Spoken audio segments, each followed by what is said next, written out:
สถานีวิทยุกระจายเสียงแห่งประเทศไทยจังหวัดเชียงใหม่ AM 1476 กิโลเฮิรตซ์สถานีวิทยุภาคภาษาชาติพันธุ์แห่งเดียวในประเทศไทย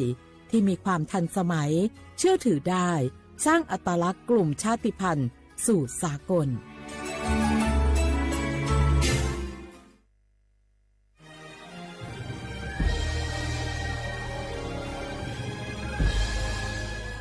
เกิดเป็นคนไทยเติบโตบนผืนแผ่นดินไทยจงภูมิใจในความเป็นไทยชาติไทยเรานั้นนับเป็นชาติที่มีความเป็นมาเก่าแก่ยาวนานเรามีภาษาวัฒนธรรมและมีสิ่งต่างๆที่เป็นเอกลักษณ์ให้เราได้ภาคภูมิใจในความเป็นคนไทยเราควรเห็นคุณค่าและมีความรักชาติหวงแหนแผ่นดินอันเป็นมรดกของบรรพชนร่วมภาคภูมิใจในความเป็นไทย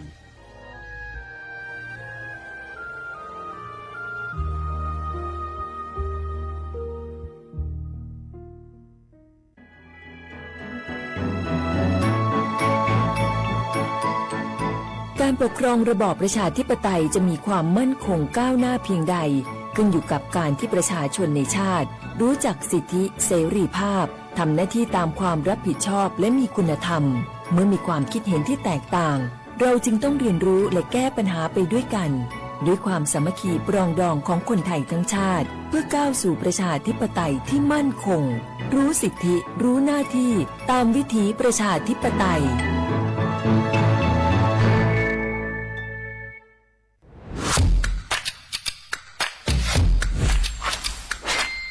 กลับมาแล้ววันนี้กับโครงการคนละครึ่ง plus รัฐออกครึ่งประชาชนออกครึ่งช่วยเศรษฐกิจไทยหมุนเวียนเติบโตถ้าเราช่วยกัน plus ต่อยอดให้เศรษฐกิจไทยเติบโตอย่างยั่งยืนด้วย5 plus plus ที่ 1 เพิ่มช่วงอายุผู้เข้าร่วมโครงการจาก18ปีเป็น16ปีplus ที่ 2 เพิ่มวงเงินใช้จ่ายจาก150บาทเป็น200บาทเพิ่มพลังซื้อของประชาชนเพื่อกระตุ้นการหมุนเวียนในระบบเศรษฐกิจฐานรากลดภาระค่าครองชีพ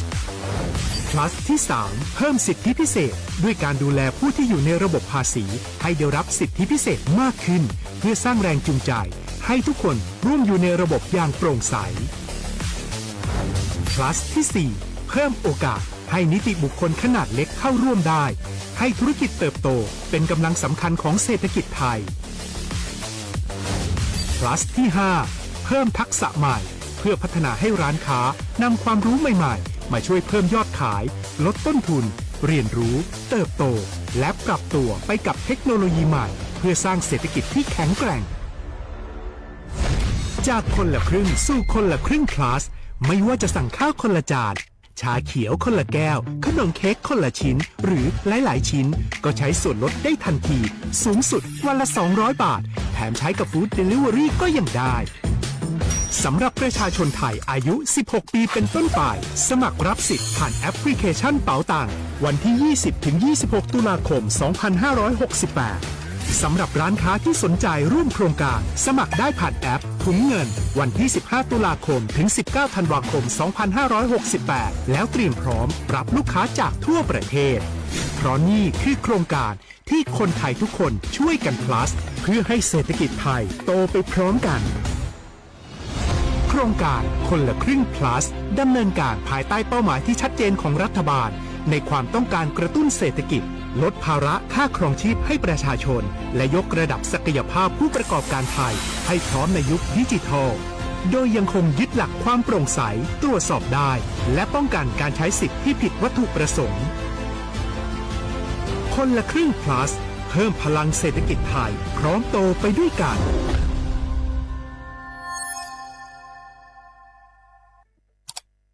อ้าวแชร์เข้าไปบะอ่านเลยแก้วกับผมก็ดูอยู่นี่นะเจนี่มันก็เป็นโลโก้ของหน่วยงานราชการนะนี่เข้าไปตรวจสอบเป็นยังว่ามาจากหน่วยงานรัฐแต่ก็ระวังก็เป็นเหยื่อเข้าปลอมเนอะเอาฉะนั้นเลยก็นี่ใจถ้าบัตรตรวจสอบไม่ชัดเจนนะแต่ที่จะได้ประโยชน์กลับส่งผลกระทบสมัยนี่มันหลอกกันง่ายนะหลอกเรื่องการทับซิปนั่นนี่โน่นเพื่อเขาไปกรอกข้อมูลส่วนบุคคลแล้วก็เอาข้อมูลเหล่านั้นเนี่ยไปทำธุรกรรมต่างๆหรือแม้แต่หลอกให้คลิกลิงก์สารพัดที่มันจะทำนี่นะ นะ ถ้าอันโหจะเนี่ยจะได้ดีนี่เจนี่ อย่างแรกเนี่ยต้องตรวจสอบข้อมูลให้ชัดเจนจากหน่วยงานรัฐให้ก่อนข้อ 2 ต้องมันติดตามข่าวสารหูเต่าตันและข้อ 3 ต้องมีสติไม่ได้เจืออย่างง่ายๆนะเพราะว่าพวกมิจฉาชีพมันจะใจความเจือความศรัทธาความโลภและก็ความกลัวมาหลอกคนทำให้หลายคนตกเป็นเหยื่อเฮาก็ต้องบ่เป็นส่วนหนึ่งในการตกเป็นเหยื่อหรือแชร์ข้อความอันเป็นเท็จบางอันเนี่ยเฮาก็จะมีความผิดใดอยู่ดิ้มว่าดีหาเหลืองติดคุกแล้วแก้นี่นะ ขอโทษครับเจ รู้เท่าทันป้องกันการตกเป็นเหยื่อจากแก๊งหลอกลวง ปรารถนาดีจากสำนักงานประชาสัมพันธ์ที่ 3 กรมประชาสัมพันธ์ค่ะ สวัสดีครับพี่น้องอายุอันนี้เดือขยาวโฆษณาไกกะกอสถานีวิทยุกระจายเสียงแห่งประเทศไทยจังหวัดเชียงใหม่พบปานเนอบีเคฮอมอนาแอออนหลีญาเมเจสถานีวิทยุกระจายเสียงแห่งประเทศไทยเฮอนาอย่าซิมกอนบีเอดูอย่าล้อนแต่ช่วงหางละหาเชลกับปจักันเนอดูพ่ออีสอนีกามาเล่าเนกามองขากากาอีกุญญาอายุเนียวโฆษณาบีเกหมอญาแลนึงมาอ้อนนานากาไงเหลียวแน่ไงชนยังง่ายีเนียวนากาสมบูนาขอนี่จำยองาซุงมีสีโก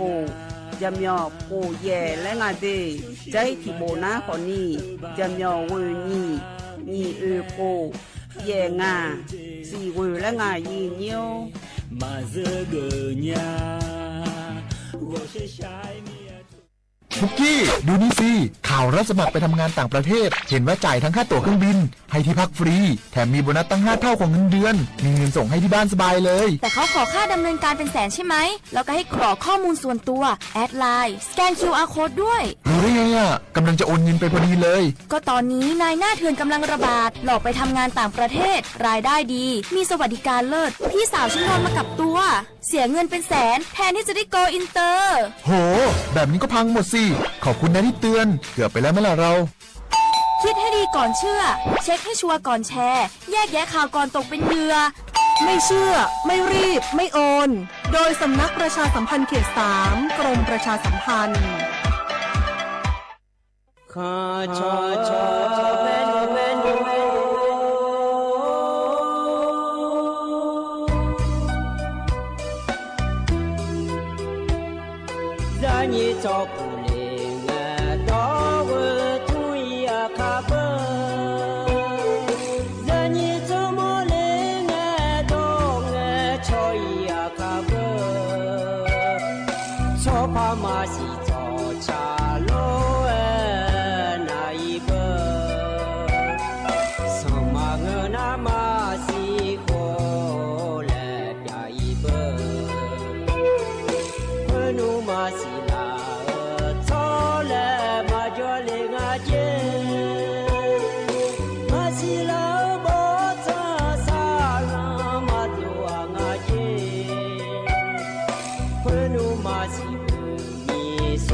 มีดาวโอยมือลาโองานกาพี่ฮอนแนลาแน่นอกเดสมามาบอจอเลงาเดโยเจเจมอนอกาเธอฮอราคาคาบอจอพังไงงา ကမလော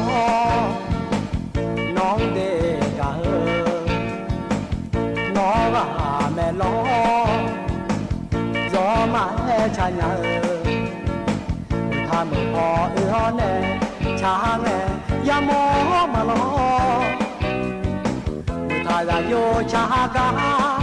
喏个呀么没喏错呀么呀呢错做嘛个呀我他家大几个喏哈就个拉么我本个比哟น้องดีแน่มาเลยนางยอมอบียอกะเฮนึกะอยู่เดอาญาที่ก็โลอาญาที่ก็โลกะมาเลโซมานึญาเมื่อมามีดาเมื่อมามีดาเมื่อทาซาดามากะเลลาเมื่อข้าจะได้ลงนาเมื่อข้าจะได้ลงนาเมื่อมามีดาวดาวโยมาอูจีที่มีจะเชื่อหล่อนุ่มดุญางากาที่สิมีโจตาหอโยมางาที่มีเชื่อน้องเอาจีลอยมาแม่แม่ชื่อมังเดอีบาคำขี้เล่เปิดมาน้องกาขี้เล่ก่อยมาแม่เลยยา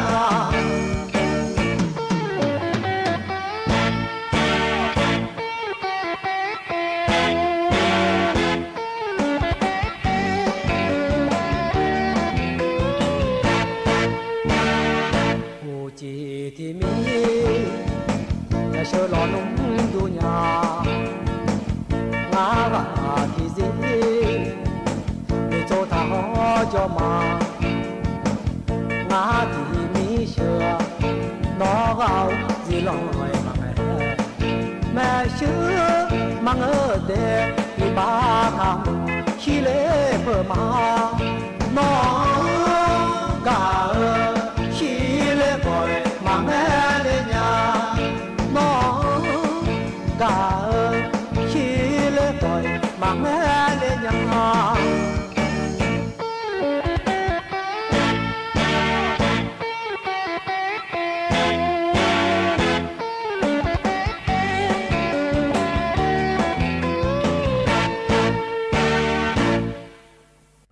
อุศพออุดุธรรมะเดเย็นนี้มีขอยาโยกานาลุเนลอเย็นเนียวอินเนกระดูนะขอเนี่ยโยนายานาอันเนชาลาแม่เย็นเนี่ยจอนเงินชาลาลอยแล้วเลยนี่เธอมีแน่ลอยอินเนอายามเราค่อยหน้าเย็นเนียวมีอากานะขอนี่วานายานาดูเย็นเนียวเย็นนี้คลียาเดินนะขอเนี่ยเรากูดอมแม่คลียาแม่เราอินนากุลองซาอันเนชาลาแม่เดเย็นเนียวเดที่ก้านะขอนี้ที่ยามแต่เศร้าโลที่ก้านะนียามซุ่มยามขอนี้เศร้าโลและขอนี้ยาแทเยเนี่ยรอเธออามาอายามรออามัวอายามอัดดาอายามรอยากัวอายามโลแล้วรอเลยอย่างนี้เธอมีเนี่ยอายามให้ยาหลวยรออย่างนี้คลียาเกิดกูดอเกิดนะขอเลยเกิดหลังซาเลญาไม่ได้อินนะอายามเราคุยอยู่หายาย่อยพามาเสือเนี่ยเกิดหลังซาเลรออย่างเงี้ยวฉลาดเนี่ยตัวเมการอยาจอเกิดเลยพายอย่างเงี้ยวนิ้มโซยล้อนาลีแย่หลานในวัวหลังก็นี่ล้อเย็นเนียวงานแหน่อายุเชื่อมือแหน่ที่คอรัวจะดามาเย็นเนียวอย่าจ้อนะลูเย็นนี่เนี่ยอย่าทนจวนเนี่ยล้อยังเงี้ยโฉอย่าก้าก้อยเฮยจะกะแอกาดานเนี่ยรัวเดย์เย็นเนี่ยเดที่มีเนี่ยล้อเย็นนี่ถึงกะเนี่ยเฟซบุ๊กปานเนี่ยมาล้อเลยเย็นนี้มาข้อปานเนี่ยมาจนแทนเนี่ยนะฮะจะไม่เดย์เย็นเนียวเดถึงกับเฟซบุ๊กไปเลยนะหากระดูนะขอนี้ย้อนรู้เนี่ยรู้ว่าอย่าให้โปรแม่เห็นเนี่ยอยู่สื่อเลยนะหาล่าเดียชิญญาภายล้อสถานีหยอกมั่วตัวชุมยานะขอเนี่ยสวทจุดเชียงใหม่ AM 1476กิโลเฮิรตซ์แล้วถึงกับตัวพอในเดียเนี่ยเดน่าจะถือว่าไปในพันธหันยากระดูนะขอนี้มาข้อล้อเนี่ย AM ที่พายา4เชโกกิโลเฮิรตซ์ถึงกับตัวพอในเนี่ยหัวเรือคนละย้อนนั้นก็ล้านนะขอเนี่ยเนี่ยก็ต้องเชื่อก็กอโล ยมุจะซาดัวก็กอโลแล้วเราฮ้อแน่เราเลยเนี่ยยิไปเบียวแล้วยานะหาดาภายอาเดืออาขาก็กออาเดืออาขาเดจกอโลแล้วอายามพังกันยาวรัวยิเนี่ยเพิ่นเนี่ยบินหาดามาจะมีเนี่ยเลยไปเบียวแล้วฉันแท้แน่นะหาได้ยามแม่เดยิเนี่ยเดที่ขอโลจอดามายิเนี่ยเราหือกันเนี่ยนะยิเนี่ยอันเนาะจอแม่จักาได้เนี่ยมาเดยิเนี่ยเดแต่ยิ้มสอกายิเนี่ยถอนจ่อเหรออาเดืออาขาอันเนาะนายิเนี่ยฮาลาที่เนาะฉลังเดยิเนี่ยเดบลาสินะขอเนี่ยเชสีอาโคนาเซที่โคงาเดยิเนี่ยไทยอันนั้นนะอินาวันอาทิตย์เนาะอันนั้นเช่นนี้บลาฮสีนะตุลาคมอาโคนะขอเนี่ยญิพังอายาโกเชเยเดยิเนี่ยเดเฮนะโคตัวละโตงายิเนี่ยรอยิเนี่ยถอนเจอยิ้มสออายามเมลาคุยเดยิเนี่ยเดแล้วก็กันเนี่ยก็กอลมถาเมจะการเนี่ยมีนายเหรอเดชาติบุมแล้วพนาหาดามาเดยิเนี่ยเดยิ่งหัวกับเพิ่นในบินหาดาวเดชาเฮก็เฮบยุ่มนาล้อเย็นเนี่ยอายุบุดอนในชาเดชางาเย็นเนี่ยล้อกาเมียและเอ็งอาลาพับเบี้ยเจเนลาญาและชาเดชาเดที่ขอร้อยนะหาเบียวดามา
ต่อชาเทบยุมนาล้อเยเนียวอายุบุดอนเนอชาต่อช่างาเยเนียล้อ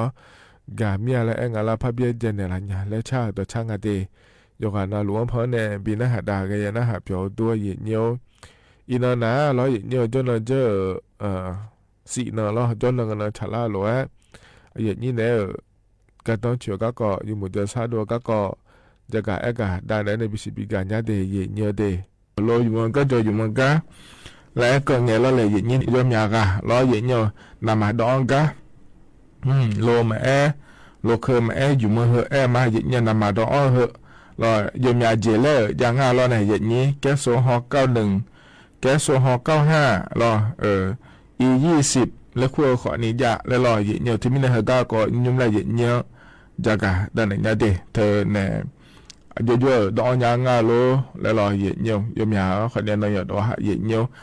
แล้วงาโลเฮาเจนำมาดองยามาเสเลเฮาแล้วรอเดือไทยมีขอมีปลาเถอเมียนนี่นะขอนี้เธอนำมาดีเซลเขาเนี่ยนำมาเบนซินแล้วไงเย็นเนี่ยรอนั่นนำมาเบนซินได้เธอนะขอนี้คูบานาเบนซิน9195แล้วจะแม่ล้อได้ยุ่งนับเบนซิน9195เธออยู่เข้ามาพายจะแม่เดแก๊สโซฮอลแล้วขั้วอยู่ไงยุ่งมาเดือไทยมีของเราคุยรอเย็นเนียวหน้าโลกาบะได้เถอะนะขอเนี่ยมีนี่นะขอเนี่ยนำมาดีเซลแล้วก็ขั้วเธออยู่ไม่ในอย่างนี้ดีเซลนั่นว่าจะยาเจียเดเราสมเชื่อบะเธอเรามาเผื่อกันแล้วนี่เชื่อจิโลแล้วเราอย่างนี้ขอเนี่ยแก๊สโซฮอลน้ำมาเบนซินว่าปากกันตัวเรานั่นว่าอาจจะยาเผื่อหน้านำมาน้องเงี้ยเราอย่างนี้เถอะนะลุยสื่อเยอะละนะขอเนี่ยฮะเงาโลเฮนำมาเจียดองอะไรเฮเราเนี่ยลูกเก่งขอเนี่ยเราอย่างนี้รถเก๋งอันนี้ที่เจียนามาดีเซลของดอนยาเดย์เยอะเดย์ถึงก็มาสด้าและขั้วเธอเราเนี่ยนามาดีเซลดอนยาเยอะเบนซินแต่มาเงือเรานั่นนามาดีเซลดอนนะคนเนี่ยอาจจะยาเจไม่แน่เยอะส่วนอันนี้เกิดว่าเราเธอไม่แน่หรอชอเช่งเงี้ยหรอถึงก็โลเยอะเงี้ยคนเนี่ยโลมือสองมาเยอะเงี้ยมามาชนเนงอเธอเยอะมาเราเยอะถึงก็นามาดอเขาก็ให้ตัวบวนทะเลจามไม่เยอะเนี่ยนามาดอดูเราเยอะเนี่ยถึงอดีตโลเดโลหกะเจดอเนี่ยก็ดูงานแล้วเราเยอะเนี่ยโลเคยขอนี่ก็ไม่เยอะเนี่ยเขาก็นามาดอก็พอหับชุนก็หยิบปลาดอทะเลจามไม่เยอะเนี่ยเดนโอโลเดนามาดีเซลเยอะจุงงาเดเดนโอโลเดนามาแก๊สโซฮอ91โล95โล20โลแล้วอย่ายุ่งงาเดและบุญทานเลยจะไหมที่มันถึงก็เธอเดือดข้อในข้อเนี่ยถึงก็นำมาดองกันในบิดอนยาไหมเราอาเดือดไทยมีข้อเราเคยเราหน้านัวยมยามีข้อในน้ำมือยมเหมือนเสียเนี่ยอาเดือดนำมาดองตัววิกนะอาเดือดจะก็เว้นให้นำมาจิกเลยและนำมาจิดองเลยแล้วหาเลยดองไหนบ่รอเยอะเนี่ยไอ้ข้อเนี่ยมืออยู่หัวเดือดมีข้อเดือดนั้นไม่ใช่หัวเดียวเรายมยามีข้อเราเคยอยู่ให้อินเดียดองอีอาเดียเนี่ยเดอยู่ให้นำมาหับชุมเธอพอเนี่ยอยู่ให้ดอกเยอะเนี่ยอาเดือดไทยไม่ข้ามากาสิเราเกิดน้าขอเนี่ยเรานำมาให้แม่เลยก็มาเยอะมาแล้วดอกเนี่ยเส้นตาเลยให้ก็ดอกอาจจะไหมเราถึงไม่เนี่ยไอ้เนี่ยไงยังมือเผาอยู่เราได้ยังไอ้ฉันเนี่ยจะละไงขอเดียวมีโปเยอะเนี่ยนำมาดอกบังอาเจแล้วขอเนี่ยกามแม่เยอะเนี่ยเรานำมาดอกบ่อนะอายุจังก็ดูงาแล้วเกิดน้าขอเนี่ยจะมาเจ้างาเมื่อตัวเราหน้าว่ามาดอกบ่ยกมาดองมหาเสียจิมินังนะแล้วก็ได้นำมาดองดูอีกเกินนะเฮ้ยจะมาจริงโลนั้นนำมาเกสฮอ95แล้วกูเธอดองบลอยอย่างเดียวนำมาเกสฮอ95แล้วกูเธอดองเดแล้วเนี่ยนะเขาเนี่ยเฮ้ยอามีบาทแล้วเนี่ยนะอุปพชุหอยเนาะนำมาดองอามีนี่จริงอามีนี่ก็เรื่องอะไรอุปพชุหอยอย่างเงี้ยเขาก็ชัวร์เงี้ยเนาะอันเดียวจะได้มาละจางแล้วคนเนี่ยเขาก็ในศิลาเขาเนี่ยนำมาเจดองแล้วเขาก็เนี่ยห้องมันยังอ่ะดีมาเนาะเธอไม่เนี่ยเราง่ายอยู่โป้เราลุชัวร์มาเนี่ยเธอเนี่ยเจริญเงินคนเนี่ยกันไม่หรอกง่ายยาบาดองกาที่ยาบาดแต่เรื่องอะไรนี่ยาบาดแต่เรื่องอะไรแล้วเราเนี่ยสุดท้ายเราจะเฮ้ยอยู่กันเราอย่างอะไรของมันเงยไอ้คนเนี่ยเจริญเงินคนรู้ว่าก็ตัวละหัวมีเนี่ยอยู่ตัวเราลุย่อยมาโดนนะเราเธอไม่เนี่ยเจริญเงินถือว่าที่โป้ได้ก็มาดองบอกหาเสียเนี่ยไอ้คนนี่ที่อ่ะนะเราอาจจะว่าเงินช้อนน้ำสีเยอะเราแล้วมันเงินในมินมาเสียก็นำมาดองละเราน่าหาบ้านมาเสียหรอนำมา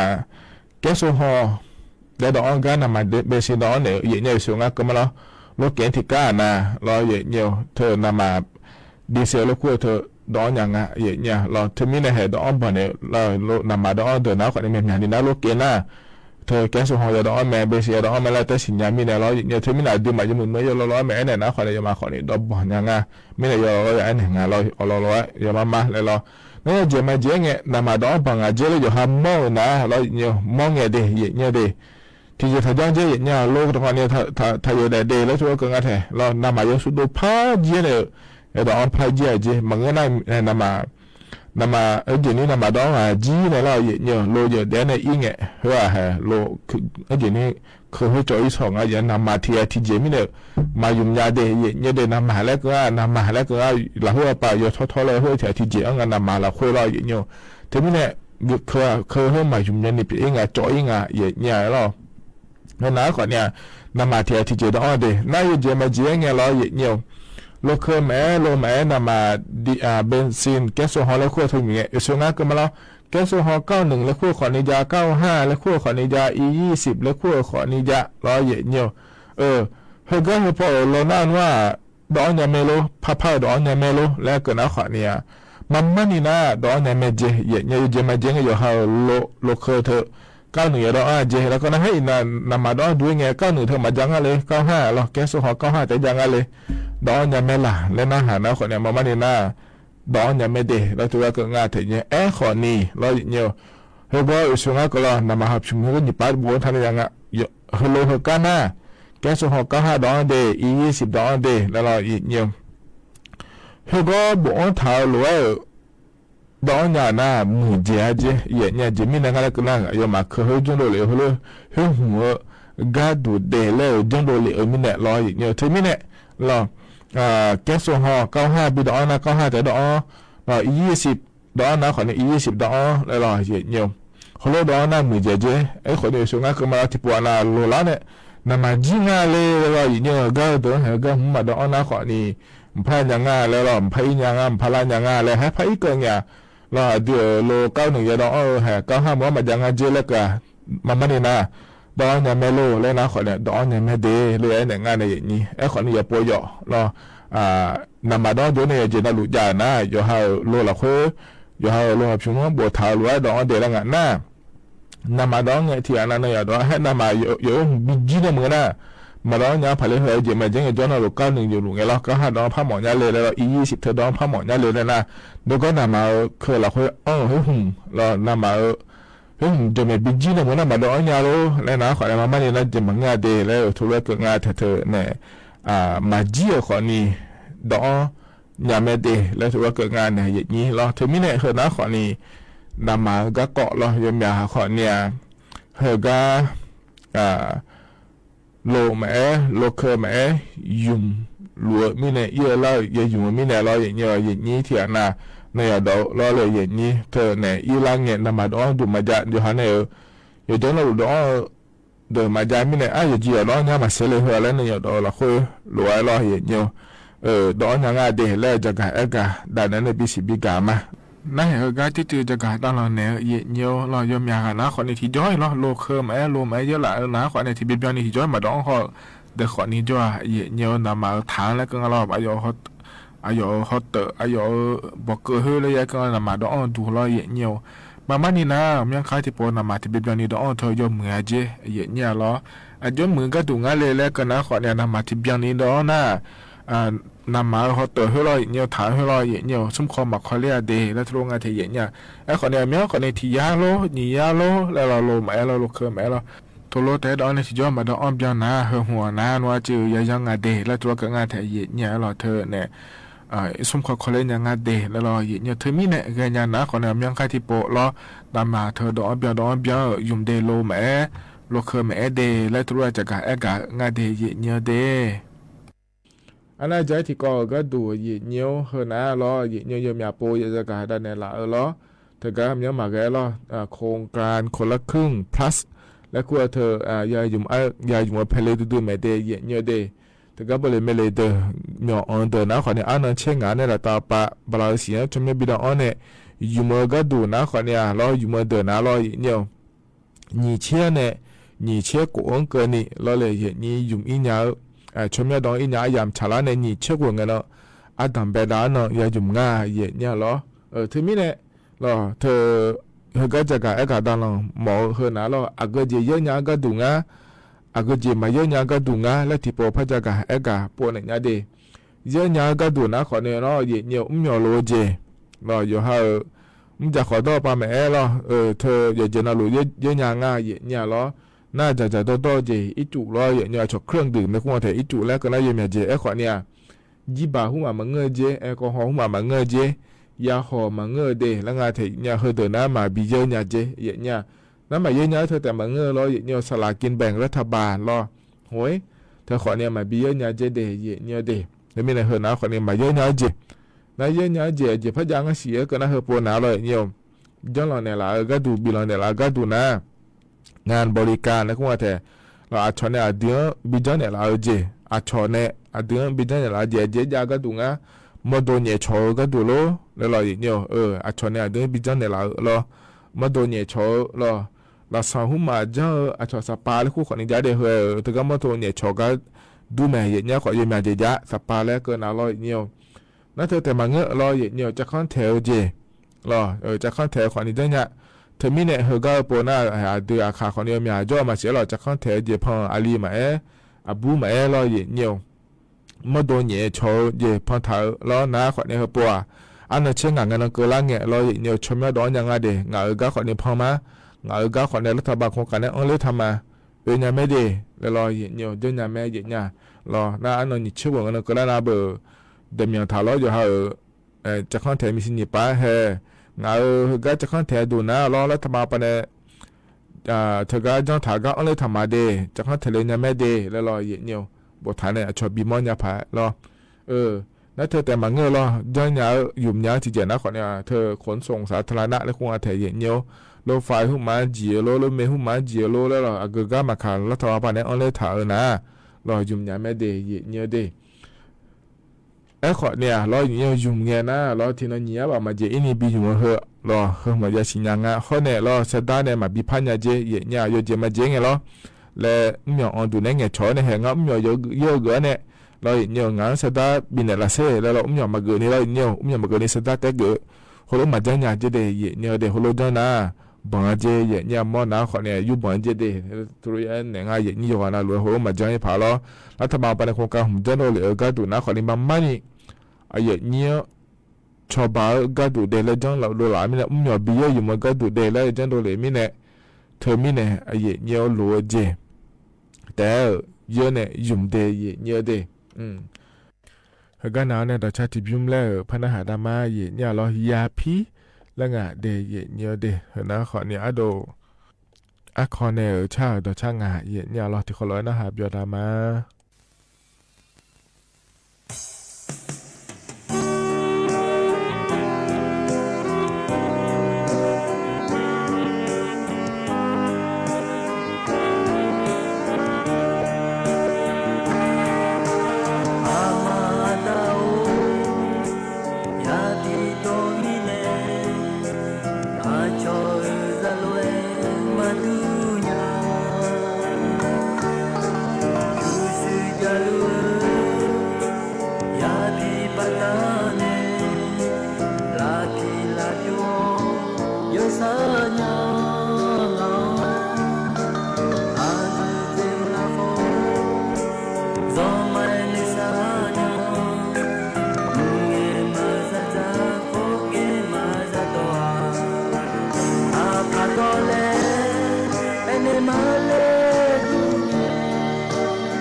Yo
นะขอนี่ดอชาหล่อจะจิบยุ่งมาเย็นเยี่ยมพอเน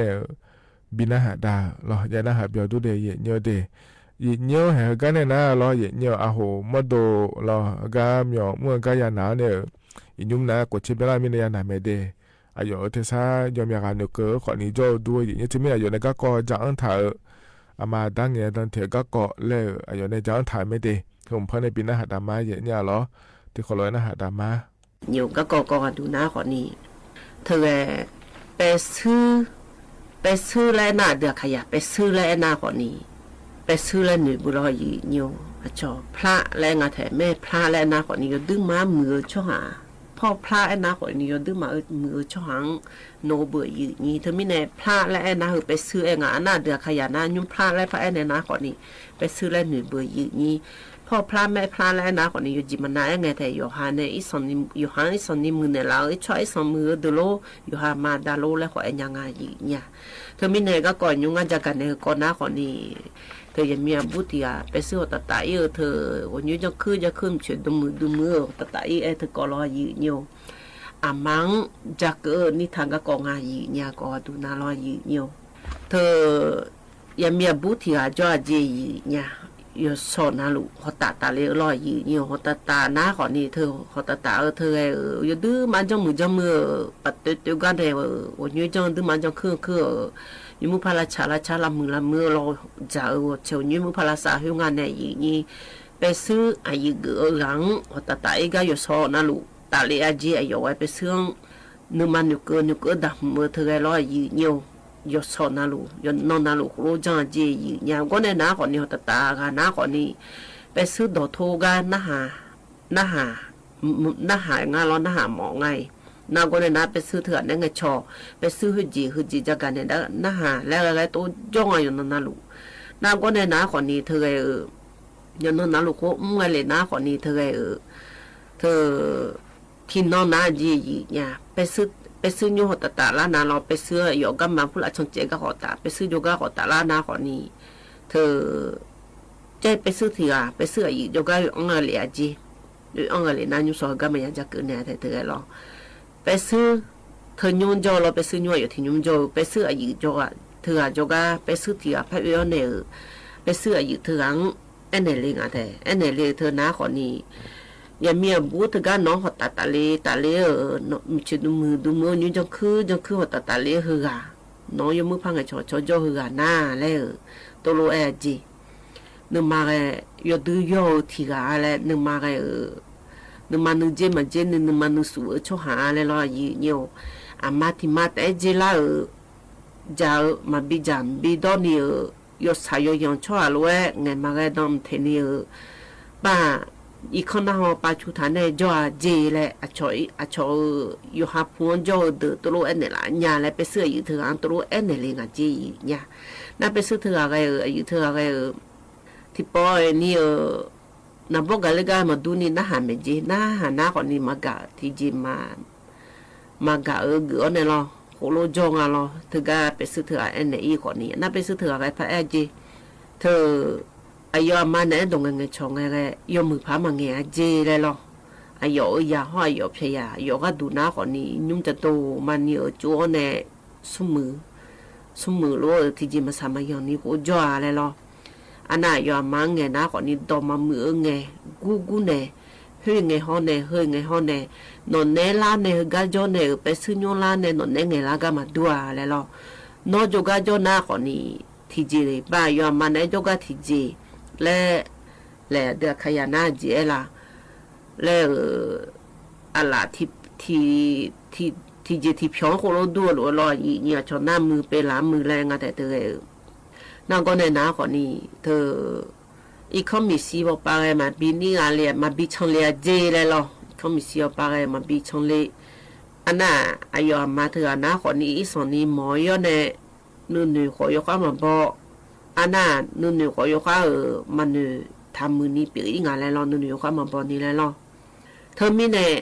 อายุมาตัวลูกไอ้เมียอยู่อันน่ะลูกสาวโดนยาแหละตัวลูกชูทางเจียยังมีบุหัวน่ารอยี่เนียวน้าก็ในน้าคนนี้ไปเสื้ออะไร ทีเจดอมาทุ่มนี่น่าหางานยีเนี่ยทีเจมันไงชอนนี่เราไปซื้อใจที่ก็อายองตัวจับบินเลยเหือไงน้าก็ในน้าคนนี้ใจอยู่น้อยเจยีเนี่ยใจอยู่น้อยน้าคนนี้บ้าไปซื้อยีเกือเหือล้ออยู่ก็อยู่ยองจงอยู่ไปซื้อป่าโฉยุ่ยยองจงไหนอยู่เจน้าอุลาน้าคนนี้อามายุ่มมีซีช่องเจเจยีเนี่ยช่องเจน้าคนนี้และเฮบชายุ่ยาลาเกิดเมียเฮบเบอร์เลยล้อยาลาเกิดข้างติดโปลิออนมาและไอ้เนี่ยยาลีออนงัดเจยาลีออนน้าคนนี้ก็ย้อนดำเนี่ยเลี้ยวไอ้ยามาแห่บูหล่อย้อนดำเนี่ยเลี้ยวกันนั่นละฮะเช่นงัดเจไปซื้อข้าวเกลือและไปซื้อเท่านั้นนะหือเลี้ยวช่วยข้าวเกลืองัดแล้วละเช่นน้าคนนี้ย่อยพายมาโคเน่อุดุบิดกัดทางล่างเจยีเนี่ยไปซื้อกันล้อน้าก็ในน้าคนนี้ยมเมียจริงไงก็ในน้ายมเมียจริงไงชอล้อน้าก็ไงชอน้าคนนี้แลไปซื้ออีกคนไปซื้อกึกยาและน้าหางน้าไปอับบุเถื่อในนิพยเถื่อน้าคนนี้ไปซื้อละพ่ออยู่ในดูท้องอยู่ในละจิมทากาเนื้อเกลือก็ในน้าคนนี้โอ้แล้วยามาแล้วยมยาก็ไปซื้อละพ่อใหญ่อยู่แล้วพี่บาสุโขทัยพ่อป้าไปซื้อละพ่อขอยาเชียงแสพ่อป้าไปซื้อละพ่อขอยาและไปซื้อยมือยมยาจีใหญ่และเนี่ยไปซื้อเถื่อซื้อในอยู่ยุ่มละตาปลาซื้อในพ่อเขาเลี้ยงจีพ่อเขาเล่นน้าคนนี้ไปซื้อเถื่อหน้าตัวมาทอดยี่เนี่ยน้ำก็ในน้าคนนี้ไปซื้อเถื่อเบอร์นอหน้าอามาเถียจอสีและตัวใหญ่ดูละจีนะตัวดูละน้าคนนี้บูน้าคนนี้นึกมาดื้อมากักขานึกมาชกวิ่งจีเนี่ยปันนึกมานาเลชกวิ่งจีน้ำก็ในน้าคนนี้เธออายุไม่บ่ายุ่มน้าหัวป่ายูเอยาจุดทางการบิจมาแล้วตัวเอ็นเนี่ยนะคนนี้ไปซื้อช่องหอยไก่กูแล้วก็เมียรออยู่เนี่ยอันน่ะยูก็เนี่ยนะคนนี้ไปซื้อเถอะอยู่ไอ้ละไก่กูแล้วก็เนี่ยนะคนนี้จะมีพันหย่อนยังไงอยู่เนี่ยไปซื้อเถอะอังรองามาจ่อแล้วงามาย่อยอยู่ยี่ยงตัวเด็กมอยาแล้วอาจิที่เหแกเนี่ยเงินน่ะอาจิที่เหไก่เนี่ยเงินน่ะมาลาดีแล้วไปซื้อเถอะอังตัวใหญ่เนี่ยนับไปซื้อเถอะอะไรที่จิมังเงี้ยก็เนี่ยน้าคนนี้เลยมาดีแล้วเนี่ยไปซื้อเลยจีเนี่ยน่าเพื่อนก็เนี่ยน้าคนนี้ไปซื้อเถอะไปซื้ออยู่เลยงานรอน่ามาถึงมาเขาตัดผ้าตัดเลยจีเขาตัดผ้าตัดเลยน้าคนนี้มาถึงมาเขาตัดเลยน้าใจอยู่นอยเลยเนี่ยตัดเลยน้าลาเช่จีเนี่ยยอมมาผิวน้ำแม่เขาไงขอลาเช่งจีก็เนี่ยน้าคนนี้ไอ้ยอเธอไปซื้อเธอดำว่าน้าลอยอยู่น่าไปซื้อเนี่ยไปซื้อยงฮือดำเนี่ยเจอน่าไปซื้อเธอเนี่ยแน่พระเล่นเอาซื้อเนี่ยลอยอยู่หามาขอเกินอย่างนั้นเนี่ยไปซื้อหน่อยยุ่มหลายฮือโจก่ะเธอยมือพังไงกันต้องถิ่นเนี่ยมาโลและตัวโลน่าห่างกันจีอันน่ะไอ้ยบุยมือพังไงกันเนี่ยไม่และงายุ่มยาวไปซื้อเบอร์เลยรอไปซื้อแล้วพ่อพันอยู่กับงานจีเนี่ยงานสัจจิขอมือพาโดนเนี่ยจะโดอยู่จีน่าลุยมือพาเจ้างานเนี่ยคือกาลามาแล้วลอยอยู่น้าก็เนี่ยนับไปซื้อน้าคนนี้ง่าไปซื้อละพ่อมาเงือดีและหน่อมังเลหน่อมังและตัวลูกยาเนี่ยหน่อมาเธอหน้าและยามเนี่ยไงเนี่ยอยู่หาหมดตัวละเฮ้เนี่ยนะคือเจ้าชิฮือมอนเจ้าชิฮือมอนช่องเจ้าแล้วลอยอยู่อยู่หามาอยู่หางยี่บินเนี่ยละอยู่หามาเธออยู่หามาโดนนาลากลากามันอยู่ก็นี่อยู่หายี่เนี่ยขอภาพเพนี้และน้องบอลเนี่ยละเนี่ยน้องชูเนี่ยละแล้วล่ะอายุสาชูละงาและอยู่น้องนาลูน้องก็อยู่มือผ้าเดมือเหลียวเนี่ยอยู่มือผ้าโคลุยาโจน้องมานันนี่ว่าดูเหลียวงาอันนั้นนี่สานันนี่ย้อนเนี่ยน้องชูละงาน้องมาอันนั้นนี่แม่คนนี้ไอ้ยอมจานี่ย้อนเนี่ยน้องบิจาเนี่ยละเนี่ยน้องจะแม่บิจาเดียวเนี่ยน้องมาน้องจะเลยยกอันนั้นก็หอยน้องมาจงแถวเนี่ยน้องยนุ่มจะแม่บิลุมเลยน้องมาอยู่กับเฮก็น้องมาที่จะมาอยู่กับหัวน้องอยู่หูเลยอันนั้นน้องน้าน้องมาอยู่จะน้องเงี้ยเลยน้องมาหมดดูบินาลาญาลอนว่ะน้องมาหมดดูบินาลาพายเลยน้องมาเนื้อมันนั่นเลยน้องนักเงี้ยต้องที่เธอเลยอยู่จะนั่นลูน้องน้าญามาเลยงุยน้าคนนี้น้องมาอยู่จะนั่นลูไม่บิดโดเลงไงสิลูโดเลงยาพายแล้วลอยยี่เงี้ยวแต่มีเนี่ยอยู่จะนั่นลูอยู่หายาอย่ามือจะซาดูน้าอามาไงล่ะแช่เลยหรออามาเนี่ยมัน อามาเนี่ยมาบ่เนี่ยเนี่ยอามาเนี่ยไงมาก็ต้องมาเทลอนนอกกูรู้คือแล้วเนี่ยมันจ่อยาแหละนมาทียแต่อดีมีของละเฮน่าแหละยกห้าอามาตาคือเจเทียมาจ่อแหละเธอไม่เนี่ยนมังยมือพาไงก็ต้องเที่ยวดีและตัวรู้ยังเป็นยังไงอีเนี่ยนมามีเนื้อเธอนมังหอแหละนำบ่เธอนมังน่าหาและลอยอีเนี่ยนมาโยจ่อโยจางาแหละโยจ่อน่าลูมีเนื้อหอนำบ่น่าหาเนี่ย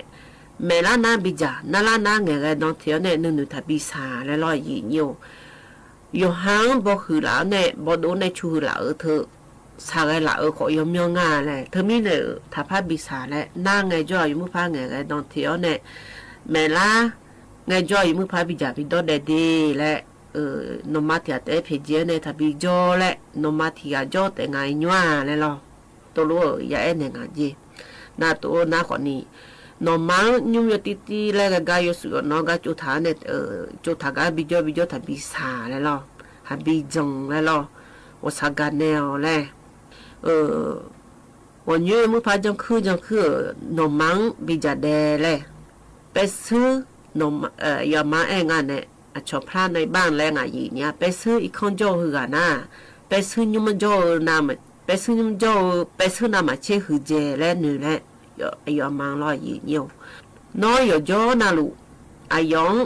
คนอยู่จะโคตรหำละอายอยู่ดูมาจากคือจะมาแล้วเราก็เจอเลยแหละจิมินเนี่ยเงินหน้าคนนี้นมาตัวบิสาแล้วอยู่มาสิญญาเมียเลย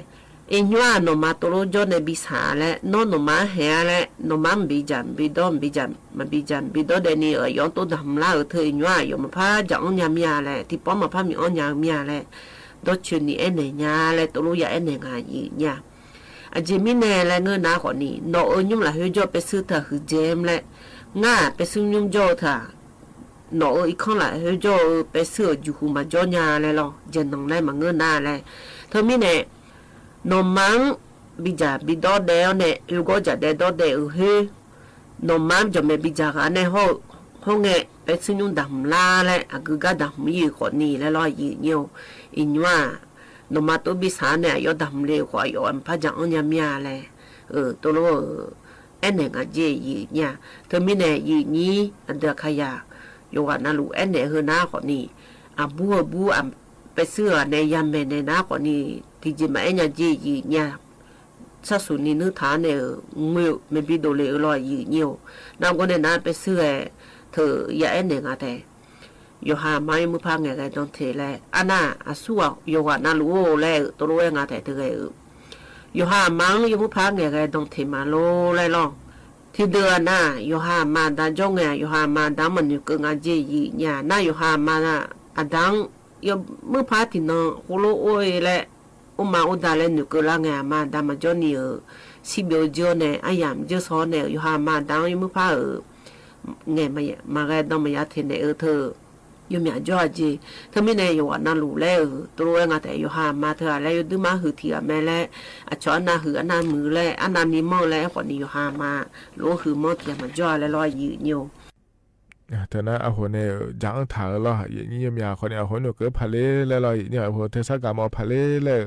พอเนี่ยบินหาดามาเดยเนี่ยเดหากนั้นเนี่ยเราชาติจุ่มแล้วพนักหาดามาเนี่ย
นชาตกาทบยุงเยเนี่ยพอในบินาหาดากันนะฮะเบียดูเดเยเนี่ยเด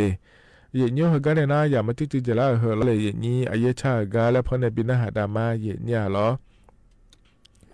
กันยุพอในบินาหาดาเหรอนะขอเนี่ยจะเลยคนญี่ปุ่นอายาโกเชติเงี้ยขุงเราตกา3 แยกครั้งยี่ขวาเพลกันเลนเนี่ยรอเยเนี่ยอายบิช่างถ่ายง่ายเยเนี่ยหรอเฮมาจะอายามให้จะละหรอพอบินาหาดาเนี่ยอายามเจียนะ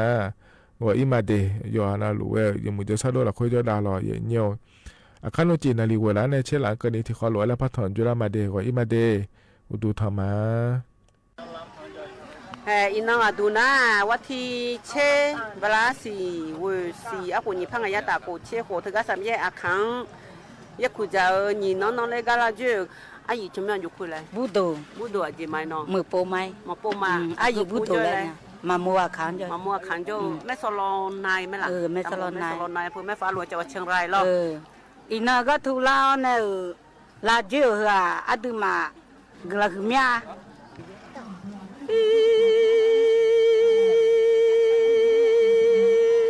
บูโดจะหนุสา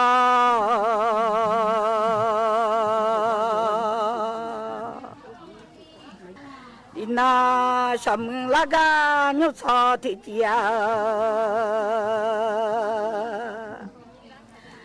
ราอินาสมลาซาลงทงอาเลมีอาโกโยเดเยกัวสมลาซายลูทงอาเสียอาโคโบโลอาเยลานุมังตาอาก็มีมาจะแพ้ไหมมาตาข้าตาเลข้าเชื่อยาลาเดมาตามีราคาตาเลข้าเชื่อมาสิอานุข้าสิติดอไงลามีเจ้าเลอามือโพกาโอที่กาอันบานีเมียวงาเลนอฮาเดที่คูเลวอันบานีโอทงงานอฮานึงเนยอจีอันมางานึดูยอจีรามีรามือช่วยมางาเลอามือนอรามือช่วยมายาดองเลวเทยามีรางาลาดาวเนจะบีเมื่อมังไงลาเนื้อดาวเนจะบียาไงลาดาวดูจะบีไงลาเนื้อดูจะบีงาจะหือจะนี่ลาลอมาเดเลนี่ลาจะเดียโลจะบีเดียอามางามือเชมือมาลาเนเดียโล